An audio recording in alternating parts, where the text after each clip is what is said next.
ॐ अज्ञानतिमिरिनाथस्य ज्ञानाञ्जनशलाकया चक्षुरुन्मिलितं येन तस्मै श्रीगुरुवे नमः।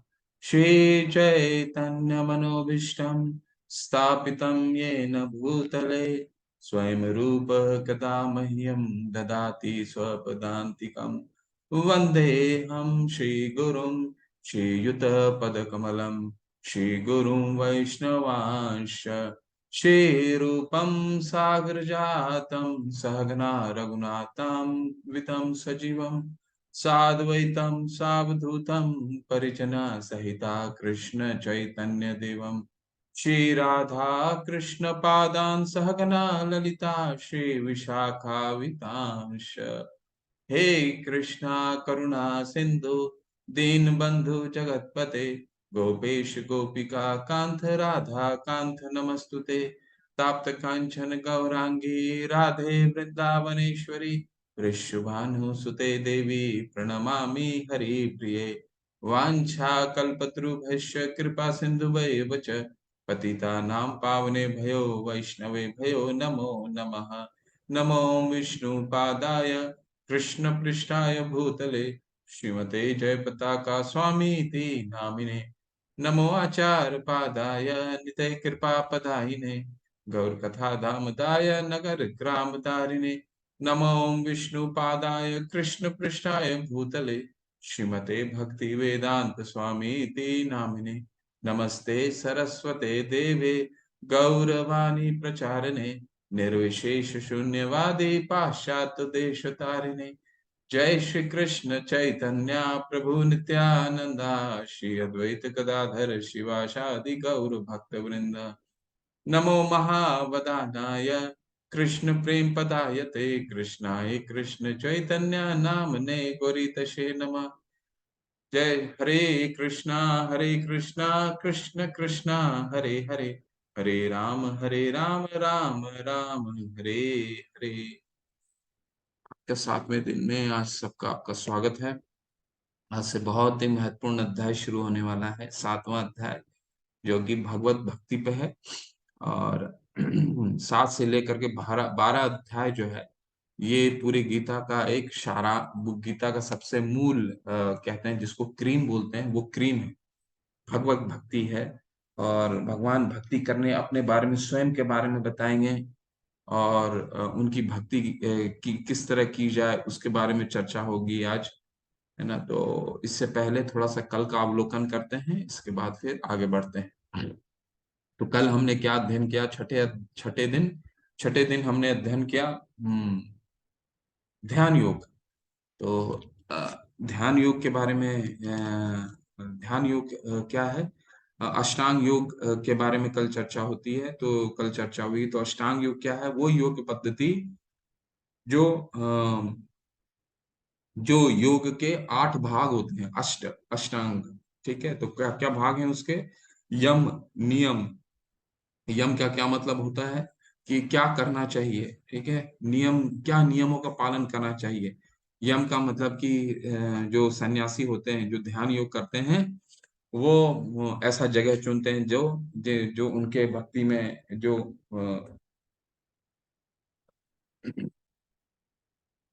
उनको साधना करने में जो मदद कर सके, ऐसा जगह चुनते हैं जो भीड़ भाड़ इलाका ना हो। ठीक है, तो वो हो जाता है यम। नियम हो जाता है, नियमों का पालन करते हैं कि कितना खाना है, कितना सोना है, क्या आमोद प्रमोद के लिए क्या करना है। ठीक है, तो नियमित रूप से कार्य करते हैं। फिर वो आसन ग्रहण करते हैं, आसन किस तरह का आसन होना चाहिए। फिर ये चौथा उनका चरण आता है प्राणायाम। फिर प्राणायाम, सांसों, अपान और प्राण वायु, ऊपर की सांसों और नीचे की जाने वाली सांसों को उस पे नियंत्रण करते हैं। ठीक है, ताकि उनकी उम्र लंबी हो सके। ठीक है, प्राणायाम के बाहर आता है प्रत्याहार। प्रत्याहार मतलब जो उनकी भौतिक अस्तित्व है, उस अस्तित्व का त्याग करना। ठीक है, वो अस्तित्व का त्याग करते हैं और त्याग करने के बाद क्या करते हैं? फिर धारणा। धारणा मतलब ध्यान, उसके आगे का प्रोसेस है, उसके बीच का प्रोसेस मतलब वो चित्त अपना ध्यान एकाग्र करना शुरू करते हैं। परमात्मा को देखना प्रारंभ करते हैं अपने शरीर में, अपने हृदय में परमात्मा को देखना प्रारंभ करते हैं। और फिर इसके बाद का प्रोसेस है ध्यान। ध्यान का मतलब क्या है? अब वो चित्त, अपना चित्त जो है वो एकाग्र कर देते हैं, परमात्मा पे चित्त को एकाग्र कर लेते हैं उनको।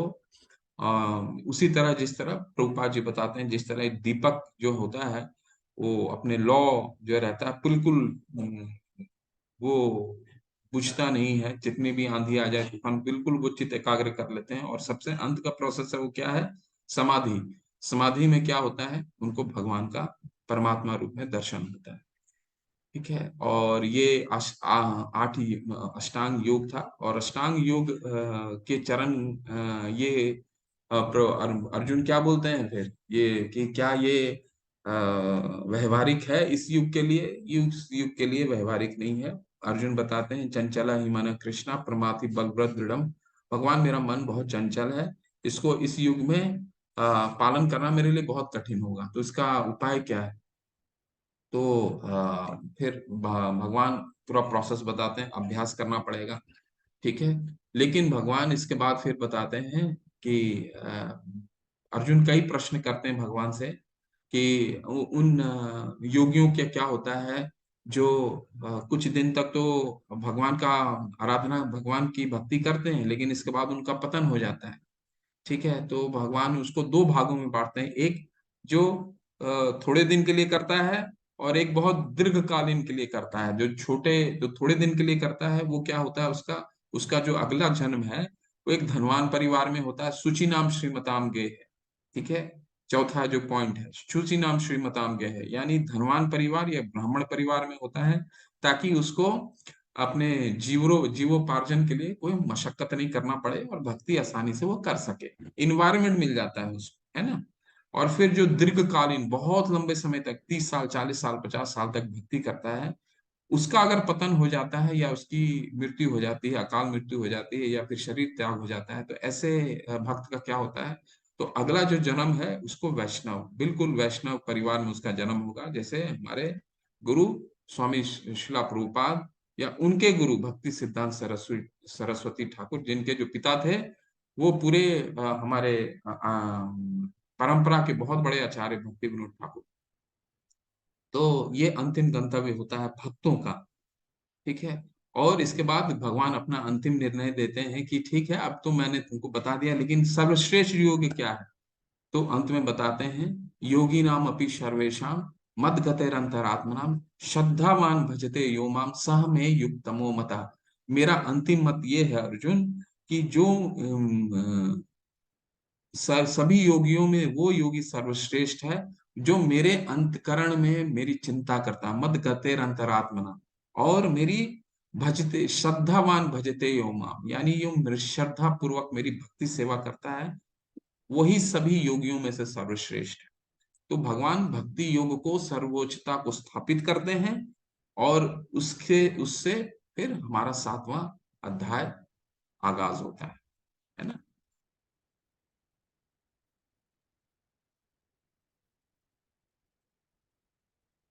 तो आज का अध्याय है ज्ञान विज्ञान योग। और भक्ति योग में प्राय भगवान सारा जो अध्याय है स्वतः ही शुरू करेंगे। तो जैसे मैंने आपको बताया कि जो भगवान जो अध्याय स्वतः ही स्टार्ट करते हैं बिना प्रश्न के, वो अध्याय बहुत ही महत्वपूर्ण होता है। तो श्री भगवान, पहला श्लोक है, श्री भगवान उवाचा मय्या सक्मना पार्थम योगम युंजम मदाश्रय असंशयम समग्रम माम यथा ज्ञाससि तच्छृणु। तच्छृणु मतलब अब सुनो मुझसे। श्री भगवान ने कहा, हे पृथा पुत्र, अब सुनो कि तुम किस तरह मेरी भावना से पूर्ण होकर और मन को मुझ में आसक्त करके योगाभ्यास करते हुए मुझे पूर्णतया संशय रहित जान सकते हो। भगवद गीता के 7वें अध्याय में कृष्णा भावनामृत का प्रकृति का विशद वर्णन हुआ है। कृष्ण समस्त ऐश्वर्यों से पूर्ण है, और वे इन्हें किस प्रकार पकड़ करते हैं जिसका वर्णन इसमें हुआ है। इसके अतिरिक्त इस अध्याय में इसका भी वर्णन है कि 4 प्रकार के भागशाली व्यक्ति कृष्ण के प्रति आसक्त होते हैं, और 4 प्रकार के भागहीन व्यक्ति कृष्ण के शरण में कभी नहीं जाते। तो इसमें क्या क्या वर्णन होता है प्रभुपाद जी बताते हैं। जो अध्याय में हम क्या पढ़ने वाले हैं, पहला भगवान बता रहे हैं कि अब मैं जो तुमको बताने वाला हूँ सभी योगों में सबसे महत्वपूर्ण ज्ञान बताने वाला हूँ, योगम युंजम मदाश्रय। ठीक है, और जिसको तुम अगर तुम उसको समझ जाओगे तो मुझे पूर्णतया जान जाओगे। तो इस अध्याय में भगवान अपने कुछ ऐश्वर्यों के बारे में चर्चा करेंगे, अपनी शक्तियों के बारे में चर्चा करेंगे, है ना। और फिर दो सबसे मुख्य पॉइंट आने वाला है कि चार प्रकार के जो लोग भगवान की शरण ग्रहण कौन करते हैं, और चार प्रकार के लोग जो भगवान की शरण कभी ग्रहण नहीं करते। ठीक है, तो ये तीन चार पॉइंट लेकर के पूरा अध्याय चर्चा करेंगे। पहला पॉइंट कि भगवान की किस शक्तियां कौन कौन सी हैं, वो इन शक्तियों को इस प्रकृति में किस तरह प्रकृति को किस तरह देख सकते हैं, भगवान को। हम जैसे लोग जो भगवान को हमेशा ये समझते हैं कि भगवान निराकार हैं, भगवान यहाँ पे क्लियर बताएंगे कि वो साकार है। ठीक है, और उनको हम उस किस रूप में देख सकते हैं, क्योंकि हम तो कनिष्ठ भी नहीं, हम तो अभी भक्ति भी नहीं कर पा रहे हैं, तो भगवान को देख, लेकिन भगवान अपने बताएंगे कि ऐसे लोगों के लिए भी वो किस तरह दिखते हैं, उसको वो समझाएंगे हमें। और चार प्रकार के लोग जो भगवान की शरण ग्रहण करते हैं, और चार प्रकार के लोग जो भगवान की शरण नहीं ग्रहण करते। तो बहुत मुख्य है, इंपॉर्टेंट है। तो अपने आप को कैटेगराइज कीजिएगा कि हम वो चार, आप जरूर भक्त हैं तो चार प्रकार के आप किस में आते हैं। ठीक है, और एक बहुत ही महत्वपूर्ण आने वाला है, महत्वपूर्ण चीज बताते हैं भगवान यहाँ में, तत्सुनु, अब मुझसे सुनो। तो भगवान की भक्ति 9 तरीकों से की जाती है। श्रवणम कीर्तन विष्णु स्मरणम पाद सेवनम अर्चनम वंदनम साख्यम आत्म निवेदनम, ये 9 प्रकार की विधि है। जिसमें से श्रवण, सुनना, जो आप इस समय जो आप कार्य कर रहे हैं, आप 30-33 लोग जो हैं जो श्रवण कर रहे हैं, वो सबसे महत्वपूर्ण भगवान बताते हैं। इसलिए यहां बता रहे हैं तत्सुनु, अब मुझसे सुनो। जो बोल रहा है उससे बहुत ज्यादा इंपॉर्टेंट है श्रवण करने वाला। इसीलिए इससे हमारे लिए, इससे हम इससे हमारे लिए कोई सौभाग्य नहीं हो सकता कि हम भगवान की वाणी खुद ही भगवान हमें सुना रहे हैं और हम उसको सुन रहे हैं। इससे हम ज्यादा हमारे लिए कुछ भी सौभाग्य हमारा नहीं हो सकता, है ना। इसलिए गीता जो है बहुत स्पेशल है। क्यों स्पेशल है?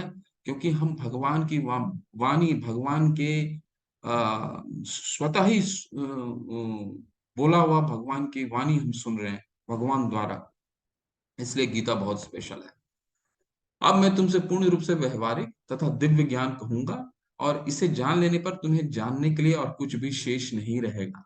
तो भगवान यहाँ क्या बोल रहे हैं कि मैं तुम्हें पूर्ण रूप से व्यवहारिक, प्रैक्टिकल एप्लीकेशन का बात करूंगा। अभी मैं सारा जो ज्ञान दूंगा वो सारा प्रैक्टिकल होगा। ठीक है, प्रैक्टिकल होगा, व्यवहारिक होगा, और ये दिव्य विज्ञान है। ये ज्ञान कोई ये दिव्य विज्ञान है, और ये ज्ञान पूर्ण पूर्ण ज्ञान है।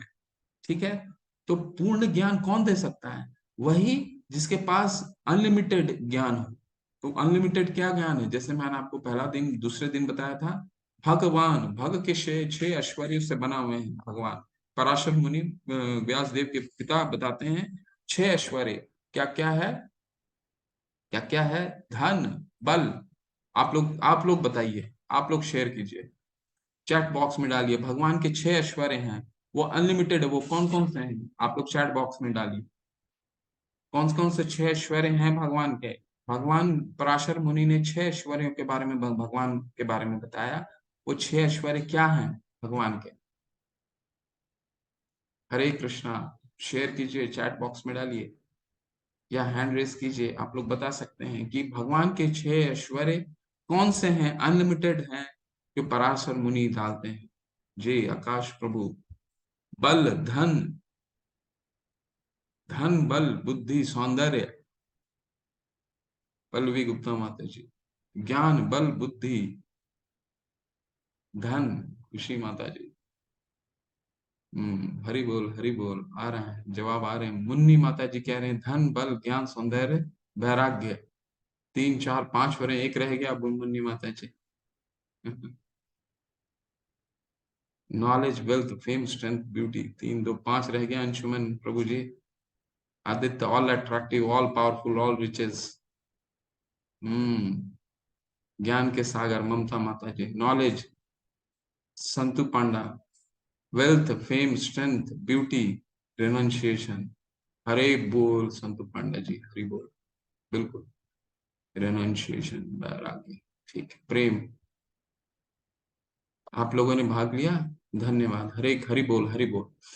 6 ऐश्वर्य हैं, जैसे संत पांडा प्रभु जी ने बोला, बल, यश, ऐश्वर्य है भगवान का। यश ऐश्वर्य की 5000 साल बाद भी हम उनका यश की चर्चा कर रहे हैं, ठीक है। असीम बल, अनलिमिटेड बल, असीम ऐश्वर्य, असीम ज्ञान, क्योंकि वेदों का सारा, वेदेश सर्वरहमे विवेद, जितना वेद लिखा है भगवान ने ही ब्रह्मा जी को सर्वप्रथम बताया, ठीक है। संपूर्ण, ठीक है, ज्ञान, संपूर्ण ऐश्वर्य, संपूर्ण सौंदर्य, इतने सुंदर हैं, बहुत सुंदर हैं, ठीक है। फिर क्या है, धन हो गया हमारा, संपूर्ण बल हो गया, और क्या बच जाता है, वैराग्य, ठीक है। वो इतने वैराग्य है, मतलब सबसे रिनंशिएशन, सब अनलिमिटेड वैराग्य है। तो ज्ञान भगवान में अनलिमिटेड है। तो कोई भी मनुष्य ये बोल सकता है कि उसके पास अनलिमिटेड ज्ञान है? सबके पास सीमित ज्ञान है। क्यों? क्योंकि हम में 4 दोष पाए जाते हैं, इसके कारण हमारी ज्ञान कभी पूर्ण नहीं हो सकता है, ठीक है। हमारे पास क्या 4 दोष पाए जाते हैं? हमारी इंद्रियां, लिमिट, सेंसेस जो हमारी हैं वो लिमिटेड हैं। हमें जिसके कारण हम भ्रमित हो जाते हैं, भ्रमित होने के कारण हम गलतियां करते हैं, गलतियां, और हमारी चौथा क्या है, हम हम में धोखा देने की प्रवृत्ति होती है, जिसके कारण हम किसी को भी पूर्ण ज्ञान नहीं, हम ये नहीं कह सकते कि हम पूर्ण ज्ञान देते हैं, इसके आगे तुम्हें जानने की आवश्यकता ही नहीं। किसी के पास भी ये क्षमता नहीं है। ये क्षमता किसके पास है? उन्हीं के पास है जिसके पास अनलिमिटेड ज्ञान है, वो है भगवान। इसलिए भगवान यहाँ कह रहे हैं, इसको जानने के बाद तुम्हें जानने के लिए और कुछ बचता नहीं, ठीक है।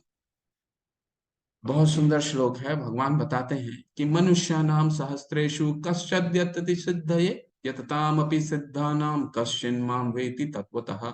कई हजार मनुष्यों में से कोई एक सिद्धि के लिए प्रयत्नशील होता है, और इस तरह सिद्धि प्राप्त करने वालों में से बिरला ही कोई मुझे वास्तव में जान पाता है। तो भगवान में बहुत कम लोगों की रुचि हो पाती है।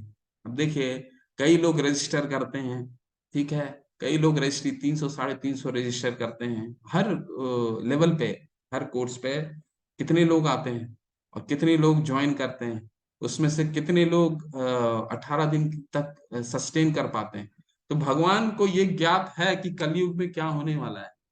तो इसीलिए भगवान यहाँ स्वतः खुद ही कह रहे हैं। देखिए, हमारे बारे में भगवान 5500 साल पहले ही बता चुके हैं कि कलयुग में क्या है। मनुष्य नाम सहस्त्रेषु, वो बता रहे हैं कि भगवान में, मुझ में बहुत कम लोगों की रुचि रहेगी, और जिसके कारण ही ये जो तकलीफ है हमें जो आता है, इसी कारण है। क्यों?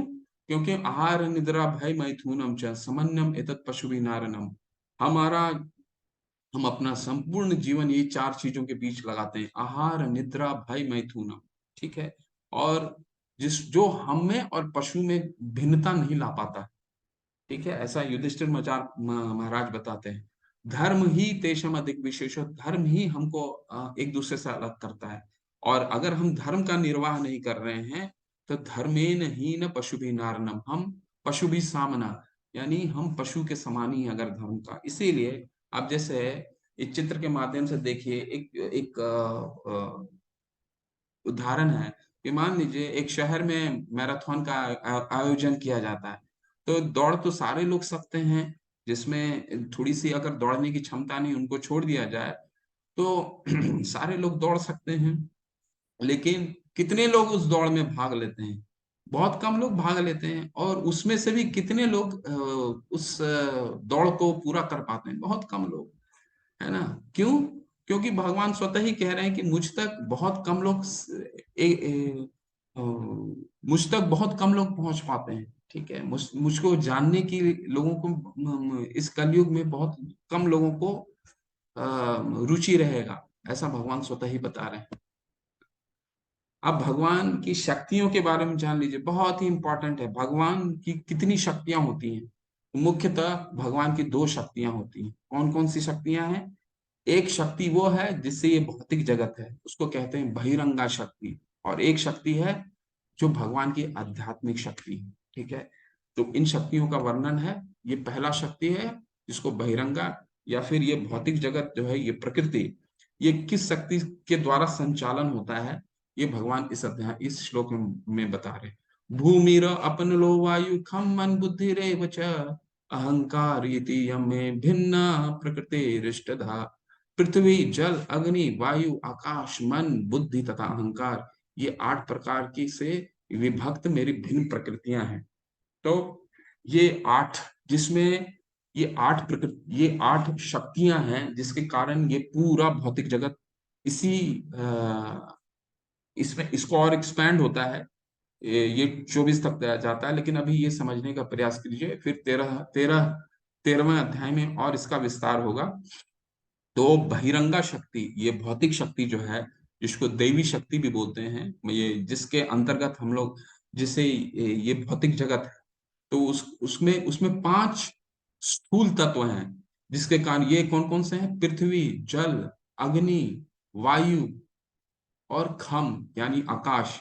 खम एक्चुअली खम क्या हुआ? ये पृथ्वी और आकाश के बीच का खम उसको बोलते हैं, खम। ठीक है, इथर।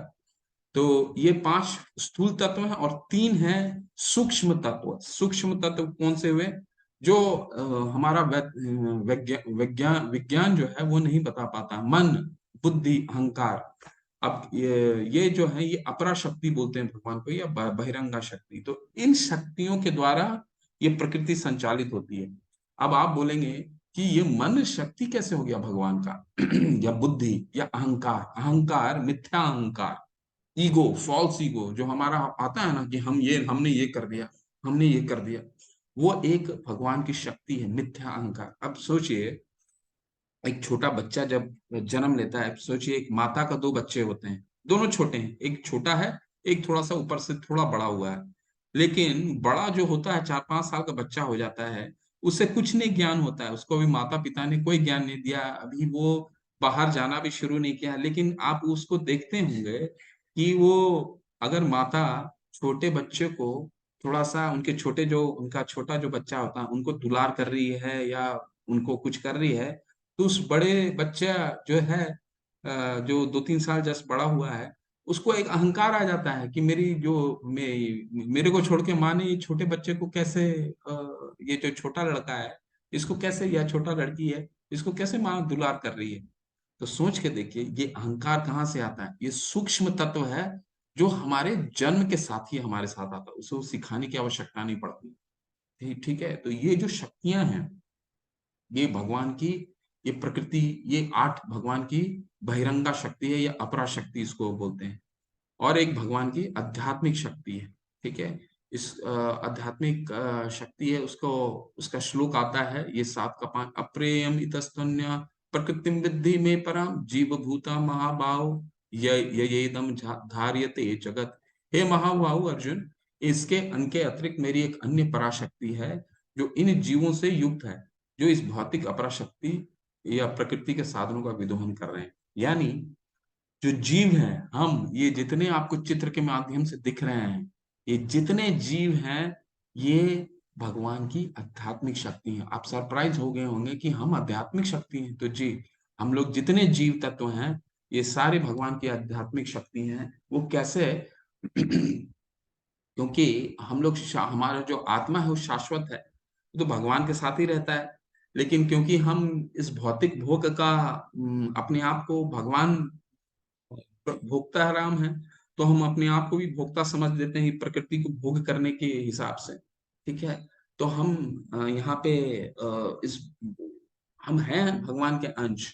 ठीक है, तो ये समझने का, बस यहाँ पे ये समझने का प्रयास कीजिए। लेकिन अम, जब हम ये प्रकृति चलायमान कैसे होती है, ये एक्टिविटी में कैसे आती है?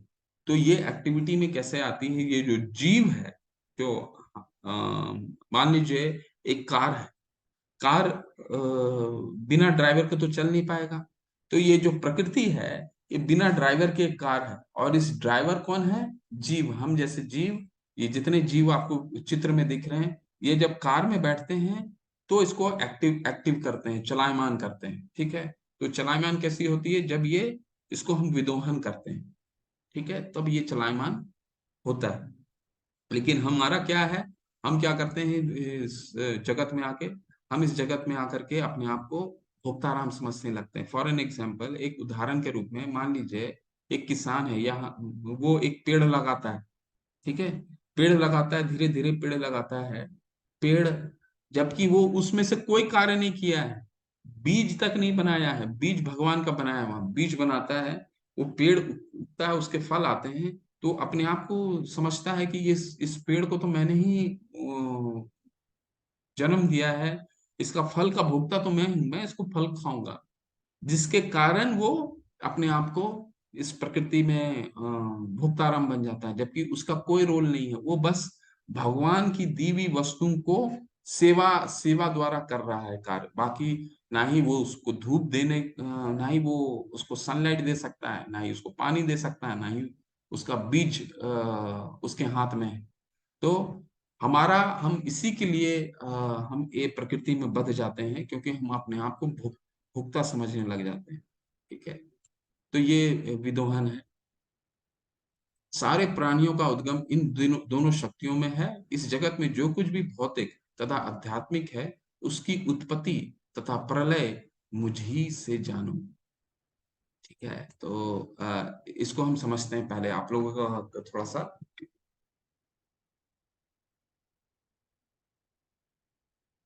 तो ये सारे प्राणियों का उद्गम इन दोनों, कृष्ण ही पालन करता है, भगवान अपने आप को यहाँ बता रहे हैं।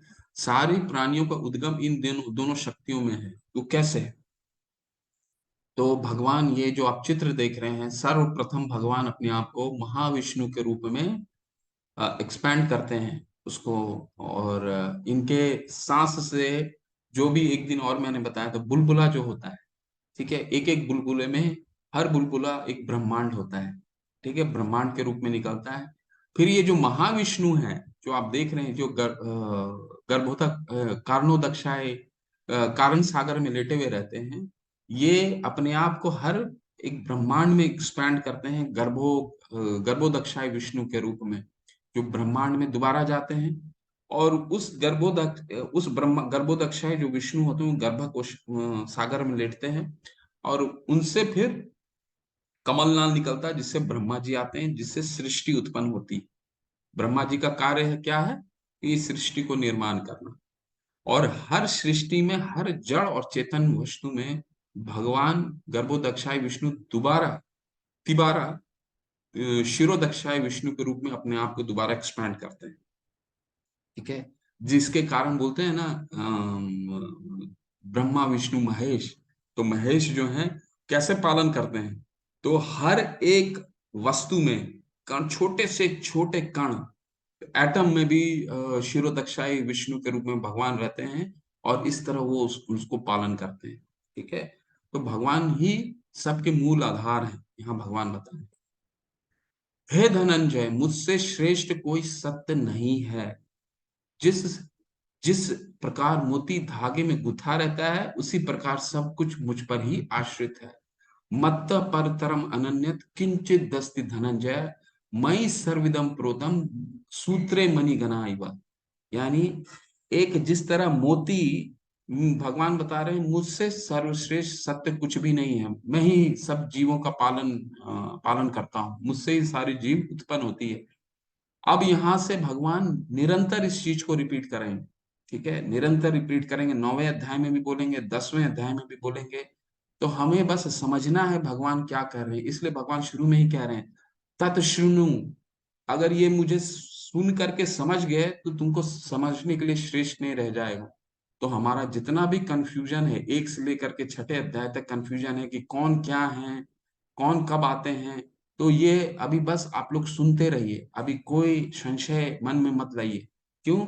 क्योंकि यहाँ सिर्फ सुनने के लिए भगवान बोल रहे हैं, सुन करके समझने के लिए बोल रहे हैं। तो उस प्रकार भगवान क्या कह रहे हैं कि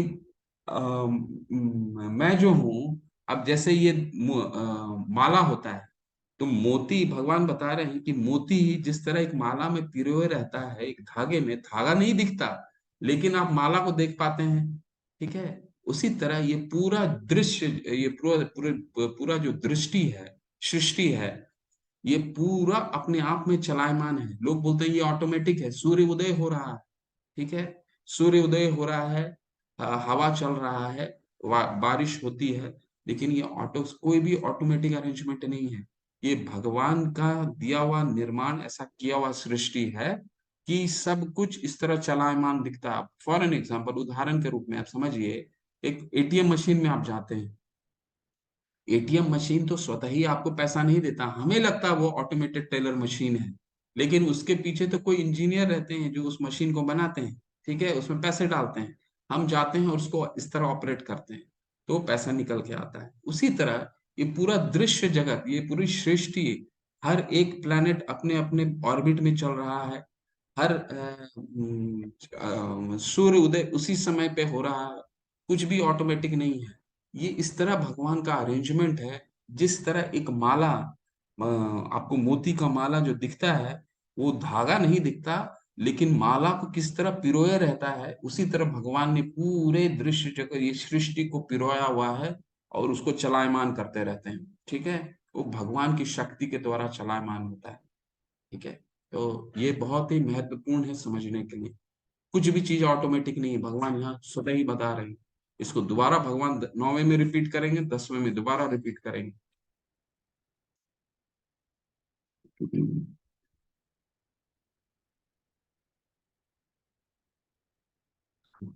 अब भगवान को, ऐश्वर्य को हम कैसे जान सकते हैं? ठीक है, अभी हमको लगता है अरे भगवान तो हमें दिखते नहीं है, हम तो भगवान सिर्फ सुनते हैं, भगवान दिखते नहीं। तो भगवान अपने को देखने के लिए, भगवान सारा सारा कुछ हमें समझा रहे हैं कि हम, अगर तुम मुझे देखना चाहते हो तो किस रूप में मुझे देख सकते हो। ठीक है, तो बहुत सुंदर श्लोक है। रसो अहम अपसु कौन्तेय प्रभास्मि शशि सूर्यो प्रणव सर्ववेदेषु शब्द खे परुषम नृषो। हे कुंती पुत्र, मैं जल का स्वाद हूँ, सूर्य तथा चंद्रमा का प्रकाश हूँ, वैदिक मंत्रों में ओंकार हूँ, आकाश में ध्वनि हूँ, तथा मनुष्य में सामर्थ्य हूँ। अभी भगवान ने क्या बताया? अभी बताया कि मेरी शक्ति क्या है। पृथ्वी जो अपरा शक्ति है, बहिरंगा शक्ति कौन कौन सी है? पृथ्वी, जल, अग्नि, वायु और खम यानी आकाश। इसमें भगवान ने क्या बताया? जल जो है मेरी शक्ति है। अब भगवान क्या बता रहे हैं? अगर ठीक है, तुम मुझे नहीं देख पा रहे हो, तुमने अभी नई नई भक्ति शुरू करी है, तुम तो देखना मुझे संभव नहीं, तो क्या कर सकते हो? जो मुझे कैसे समझ सकते हो? तो मेरे इन ऐश्वर्यों के द्वारा समझ सकते हो। कैसे? भगवान बोल रहे हैं जल का स्वाद हूं मैं। तो हम तो साइंस में बोलते हैं वाटर इज टेस्टलेस। ठीक है, वाटर, जल का कोई स्वाद ही नहीं है। लेकिन भगवान जो बोलते हैं, जब हम जल पीते हैं, गर्मी से बहुत गर्म लगता है, जल पीते हैं, तो उस समय आप समझिए जो हमें तृप्ति मिलती है, उस समय आपको कोई भी पेय, पीने की कोई भी वस्तु वो तृप्ति नहीं दे सकती जो जल देती है। भगवान बोलते हैं अगर तुम मेरी भक्ति करना शुरू कर रहे हो, तो वो जो तृप्ति मिल रही है वो मैं हूँ, उसको महसूस कीजिए। तो अगली बार जब जल पीजिएगा, तो वो तृप्ति जो महसूस है उसको भगवान के रूप में आप महसूस करके देखिए। ये सूर्य और चंद्रमा की जो रोशनी है, ये स्वतः नहीं है।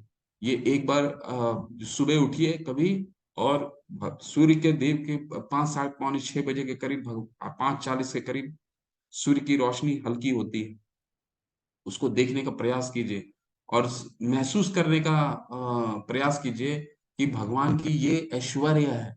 और ये ऐश्वर्य, ये भगवान नहीं है, लेकिन भगवान की शक्ति है, ऐश्वर्य है। ठीक है, तो भगवान कह रहे हैं ठीक है, तुम अगर मुझे नहीं देख पा रहे हो, तो शुरुआती समय में तुम मुझे इस तरह से महसूस करो। लेकिन एक भक्त जो भगवान को समझ जाता है, तो हर जगह भगवान को देखता है। तो भगवान यहाँ पे बता रहे हैं कि अगर मुझे देखना है, तो तुम मुझे हर जगह देख सकते हो। कैसे? वो अभी हमें बता रहे हैं। भगवान तो गोलोकों में भी, अपने धाम में भी रहते हैं और यहाँ भी रहते हैं। ब्रह्मा जी बोलते हैं गोलोक एव निज सत्य अखिलात्म भूतो। मैं गोलोक में भी भगवान है और हर जगह भगवान। तो कुछ और ऐश्वर्य के बारे में भगवान बार बताते हैं, जैसे स्वाद, आपको पानी का स्वाद में हूँ, जो तृप्ति, अभी जैसे मैंने आपको बताया, जो हम पानी पीते हैं, जल का स्वाद लेते हैं, चंद्रमा और सूर्य की रोशनी में हूँ, वैदिक मंत्रों का जो ओंकार, ओम हम बोलते हैं, ओम नमः, ओम भू भुवत् सहा, ओम। तो ओम का जो उच्चारण है, ये भगवान कह रहे हैं ये मेरा ऐश्वर्य है, ये मैं हूँ। ठीक है, कुछ मुख्य मुख्य चीजें पढ़ेंगे फिर आगे बढ़ेंगे। कि आदमी की योग्यता, किसी किसी में एक बहुत टैलेंट होता है ना, किसी किसी लोगों में बहुत टैलेंट होता है, तो वो जो योग्यता है, किसी में भी योग्यता है, वो मैं हूँ। तपस्वी का तप मैं हूँ। ठीक है। बुद्धिमान की बुद्धि, बहुत लोग इंटेलिजेंट होते हैं, वो इंटेलिजेंट की इंटेलेक्ट, बुद्धि, वो मैं हूँ। तो भगवान को शुरुआती दौर में अगर हमें समझना है, तो हम इन ऐश्वर्यों के द्वारा भी भगवान को समझ सकते हैं। ठीक है। भगवान आगे क्या बता रहे हैं? आगे बता रहे हैं, तुम जान लो कि मेरी शक्ति द्वारा सारे गुण प्रकट होते हैं, चाहे वे सतोगुण हो, रजोगुण हो या तमोगुण हो। इस प्रकार मैं सब कुछ हूं, किंतु हूं स्वतंत्र। मैं प्रकृति के गुणों के अधीन नहीं हूं, अपितु वे मेरे अधीन हैं। तो अभी ये तीन गुण, हम जितने प्रकृति में, जितने ये भौतिक जगत में जितने लोग हैं, जितने जीव हैं, ये तीन गुणों द्वारा बद्ध हैं। इसका क्या नाम है? सतोगुण, रजोगुण, तमोगुण। इस गुण का विशेष चर्चा हम 14वें अध्याय से स्टार्ट करेंगे और 17वें अध्याय तक पढ़ेंगे। यहाँ के लिए बस इतना समझने का प्रयास कीजिए, सतोगुण सबसे उच्च गुण माना जाता है, और रजोगुण उससे, रजोगुण जो होता है वो मध्य होता है, और तमोगुण सबसे निम्न गुण होता है। ठीक है। प्रमाद, आलस, निद्रा भी अभी उसका कैरेक्टरिस्टिक अभी नहीं बताएंगे, नहीं तो लंबा हो जाएगा। ठीक है। अभी बस ये समझने का प्रयास कीजिए कि भगवान बता रहे हैं कि जितने हमारा जो शरीर प्राप्त हुआ है, ये जो बॉडी है हमारा, ये जो कपड़ा हमने पहन रखा है, ठीक है, वो शरीर रूपी जो हमारा वस्त्र है, जो शरीर का, शरीर जो हमें मिला है, ये इस गुण प्रकृति में किस तरह हम भोग करते हैं, किस गुणों के द्वारा भोग करते हैं, उसके द्वारा हमें ये शरीर प्राप्त होता है। अब हम बहुत, मान लीजिए हम मनुष्य जन्म हुआ और हम अपना जीवन खाने में लगा देंगे, तो हमारा अगला भगवान जो शरीर देंगे, वैसा शरीर देंगे कि हमें जीवन जो है वो खाने में ही व्यस्त हो। ठीक है। निद्रा, अगर हम नींद में व्यस्त कर देते हैं अपना पूरा जीवन नींद लेने में, तो हमारा अगला जीवन उसी में, अगला जो शरीर हमें प्राप्त होगा वो वही प्राप्त होगा जिसमें हमने इस जीवन को भोग करने की वो दिखाई है। तीनों गुणों के द्वारा मोहग्रस्त ये सारा संसार मुझ गुणातीत तथा अविनाशी को नहीं जानता। ठीक है। तो भगवान इस, ये गुणों के, ये गुणों के नियंत्रक हैं। ठीक है। उस इस गुणों के, भगवान जो है इन गुणों के परे हैं, भगवान इसके वशीभूत नहीं होते। लेकिन हमारा जो शरीर है ये प्रकृति के द्वारा ही प्राप्त होता है, प्रकृति को जिस तरह हम भोगने का प्रयास करते हैं उसी तरह हमें प्राप्त होता है। ठीक है। ये हम बहुत ही डिटेल में पढ़ेंगे, तो 14 से लेकर के आपको बहुत अच्छे से समझ में आएगा इसको। हाँ, अब ये जो प्रकृति का जो हम ये गुण के द्वारा जो शरीर प्राप्त हुआ है, अब उसका चर्चा होता है, ये इस गुण को कैसे पार कर सकते हैं, ये तीन गुणों से हम परे कैसे हो सकते हैं। तो यहाँ भगवान बता रहे हैं, देवी ही ऐसी गुणमयी मम माया दुरत्या, माम एव ये प्रपद्यन्ते माया में ताम तरंती ते। प्रकृति के दून गुणों वाली इस मेरी देवी शक्ति को पार कर पाना कठिन है, किंतु जो मेरी शरणागत हो जाते हैं वे सरलता से इसे पार कर जाते हैं। तो भगवान उसको स्वतः ही लेने आते हैं। किसको? जो भगवान के शरणागत हो जाते हैं। जैसे चित्र के माध्यम से देखिए, और इसको मनन करने का प्रयास कीजिए, ये कैसे संभव है, ये कैसे संभव है। देखिए, ये जो गुण है, ये प्रकृति के जो गुण है, सतोगुण, रजोगुण और तमोगुण, एक रस्सी की तरह है जो हमें बांध के रखता है। ठीक है। बांध के रखता है। अब इसको छुड़ाने वाला, अब कोई आदमी को हथकड़ी आप लगा दीजिए, ठीक है, उसको छुड़ा कौन सकता है? वही छुड़ा सकता है जिसके हाथों में हथकड़ी नहीं लगा हो। तो वो कौन है? पूरा हमारा ये भौतिक जगत, सबके हाथों में हथकड़ी लगा हुआ है, सब रस्सियों से बंधे हुए हैं। ये रस्सी कौन सा है? ये हथकड़ी कौन सा है? ये हथकड़ी है। ये तीन गुणों, ये तीन जो गुण हैं, ये ये जो तीन गुण है, ये हमें जकड़ के रखा है। ठीक है। तो इसको निकाल कौन सकता है? इसको वही निकाल सकता है जो इन गुणों द्वारा बद्ध नहीं है। है ना? इन गुणों द्वारा बंधा हुआ नहीं है। वो कौन है? वो दो ही लोग हो सकते हैं। कौन? एक तो भगवान स्वयं, और दूसरा भगवान के भेजे हुए पार्षद यानी हमारे गुरु। ये इनको, क्योंकि ये तीनों गुणों को पार रहते हैं ना, हमारे गुरु भी ये तीन गुणों को क्रॉस कर गए होते हैं, तो ये हमें छुड़ा कर लेके जा सकते हैं। ठीक है।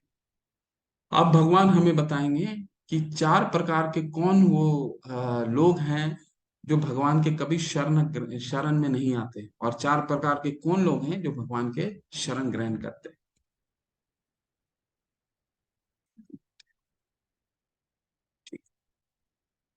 तो कौन ग्रहण नहीं करते हैं? न माम दुष्कृतनो मूढ़ा प्रपदन्ते नराधमा, प्रपतन्ते नराधमा माया प्रत्यज्ञानम आसुरम भावम आश्रिता। जो निपट मूर्ख है, जो मनुष्यों में अधम है, जिनका ज्ञान माया द्वारा हर लिया गया है, तथा जो असुरों को की नासिक प्रकृति को धारण करने वाला है, ऐसे दुष्ट मेरे शरण ग्रहण नहीं करते। तो चार कैटेगरी के लोग हैं जो भगवान बोलते हैं कि मेरा वो कभी शरण नहीं ग्रहण कर सकता। वो कौन कौन है?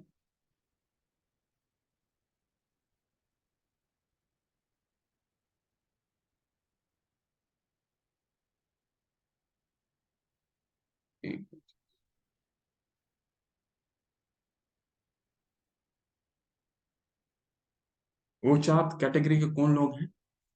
वो पहला कैटेगरी है मूढ़ा।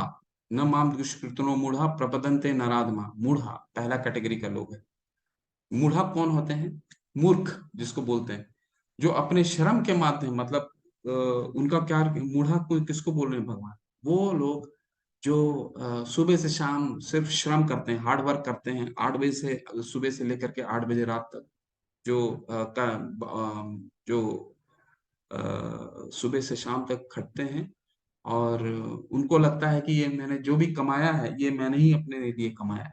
ठीक है। वो भगवान को कुछ भी नहीं समझते, भगवान को कुछ भी अर्पित नहीं करते। भगवान प्रभुपाद जी जैसे हमें उदाहरण के रूप में देते हैं, एक जानवर है गधा, जिसको वो जिसको मालिक जो है, वो सुबह से शाम खटता रहता है, उसको खुद भी नहीं मालूम है कि वो किसके लिए खट रहा है। उसी तरह हम में से कई लोग ऐसे होते हैं, हम लोग स्वतः ही, कि सुबह से शाम तक खटते रहते हैं और इतने धन अर्जित करते हैं कि उसको भोग करने के लिए, वो धन को खर्च करने के लिए भी हमारे पास समय नहीं होता है। ठीक है।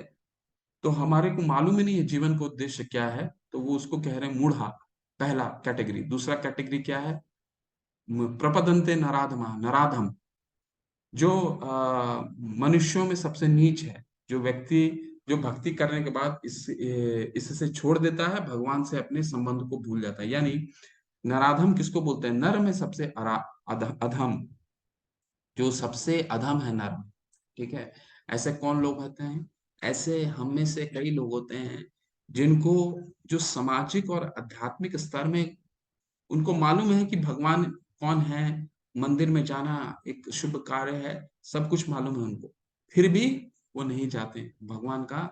भगवान को भगवान उनको ये भी मालूम है कि भगवान एक महान शक्ति है, फिर भी भगवान के पास नहीं जाते। ठीक है। वो वेल टू डू हैं, और प्रभुपाद जी बोलते हैं 99% लोग इस पृथ्वी में ऐसे ही हैं जो जानते हैं भगवान बहुत महान है, फिर भी वो भगवान के आश्रय में नहीं जाते।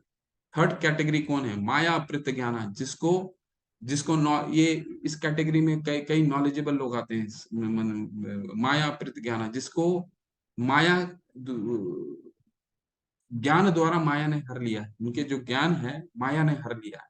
ठीक है। वो ज्ञानी हो सकते हैं, साइंटिस्ट हो सकते हैं, जिनको बहुत ज्ञान है, आध्यात्मिक ज्ञान है, उन्होंने शास्त्रों का भी अध्ययन कर रखा है, लेकिन वो क्या है, भगवान को एक सामान्य साधारण पुरुष मानते हैं या मायावी मानते हैं। ऐसे ऐसे कई लोग हैं, है ना। और सबसे अंत का कैटेगरी कौन है? असुर। असुरम भवम आश्रिता, यानी भगवान को जो मानते ही नहीं, वो भगवान से द्वेष करते हैं, अरे भगवान वगैरह कुछ नहीं होता।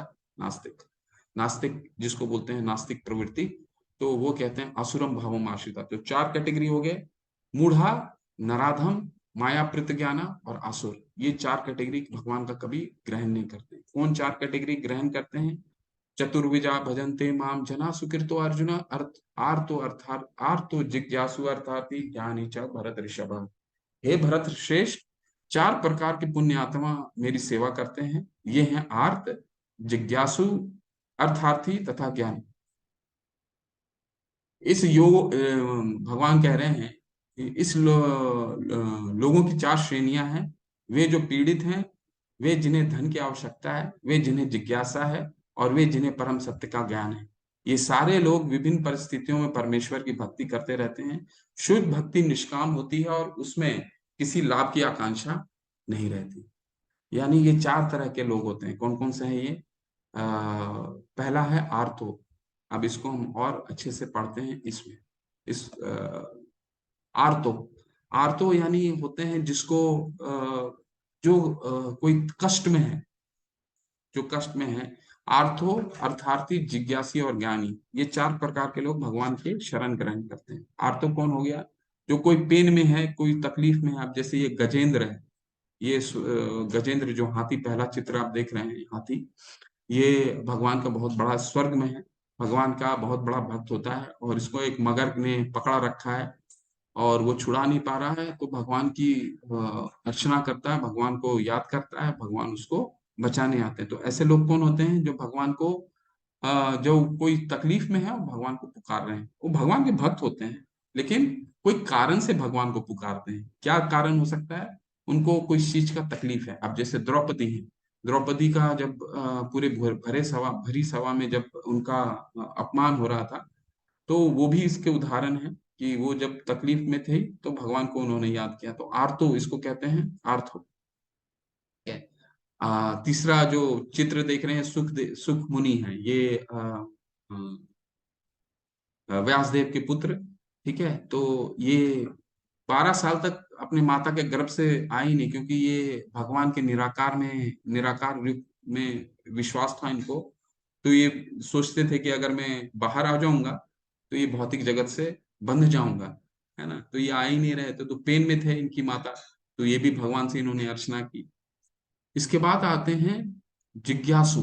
जिज्ञासु जैसे अब चौथा चित्र देख रहे हैं, चौथा चित्र है ये अ, परीक्षित महाराज। ठीक है। परीक्षित महाराज कौन हुए? युधिष्ठिर के पोते, यानी अभिमन्यु के पुत्र।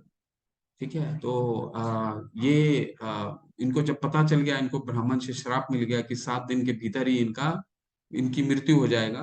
तो ये फिर सुख मुनि के आगे उन्होंने बोला कि अब मुझे भगवान की भागवतम सुनाइए। तो 7 दिन बिना खाए पिए, बिना मल मूत्र त्यागे इन्होंने अपना सिर्फ भगवान का लीलाओं का श्रवण किया था। तो ये जिज्ञासु हो गए।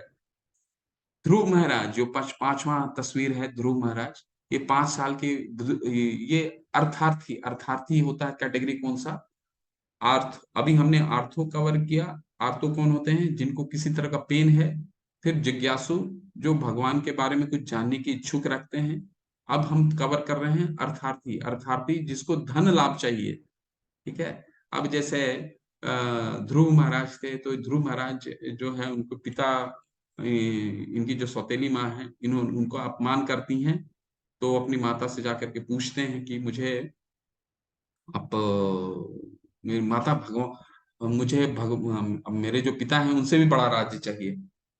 तो इनकी माता बोलती हैं ये तो कोई नहीं दे सकता, सिर्फ भगवान दे सकते हैं। तो ये जंगल में जाते हैं। ये अलग से हम इस कथा का चर्चा करेंगे।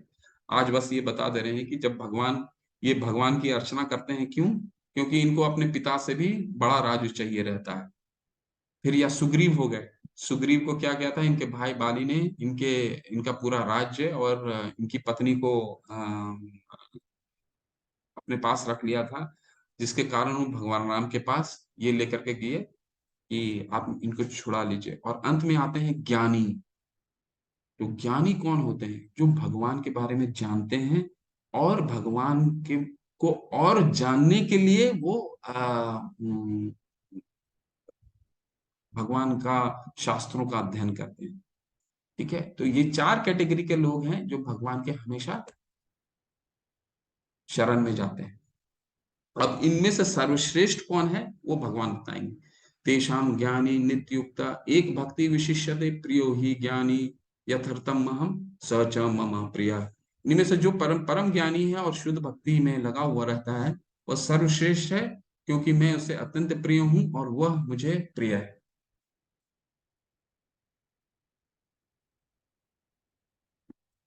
तो इन चार कैटेगरी में से आर्थो, जिज्ञासु, अर्थार्थी और ज्ञानी, भगवान बताते हैं ज्ञानी सर्वश्रेष्ठ है। क्यों?